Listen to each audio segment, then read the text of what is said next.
ஏய் நில்ற. எதுக்குடா இப்போ தனியாக ஆர்டர் எடுத்து பண்ணணும்னு சொல்லிக்கிருக்க? ஏன்பா என்ன தப்பு? இலை நீ ஏடா புரியாதவனா இருக்க? ஏற்கனவே மெஸ்ஸில் ஆள் பற்றாக்குறையா இருக்கு. இந்த லட்சணத்தில் தனியாக ஆர்டர் எடுத்து இங்கே இருக்க ஆளுகள்லாம் கூட்டிட்டு போய் அங்கே கஷ்டப்படுத்தலாம்னு நினச்சிக்கிறியா? ஏலை எனக்கு என்னமோ அது சரியாக பண்ணலடா.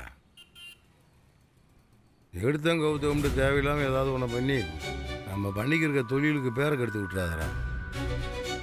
நான் அவ்வளோதான் சொல்லுவேன், அதுக்கு மேலே ஓம்பிரியும். எப்பா யாரும் உங்க தொழிலை கெடுக்க நினைக்கல. ஒரு ஆர்டர் எடுத்து பண்ணோம்னா நாமளும் அடுத்த கடத்துக்கு போகலாம். இந்த குடும்பத்தோட வருமானத்துக்கு உதவியா இருக்குமேன்னு நினைச்சனே தவிர உங்க பேரை கெடுக்கணும்னா நான் நினைக்கவே இல்லை.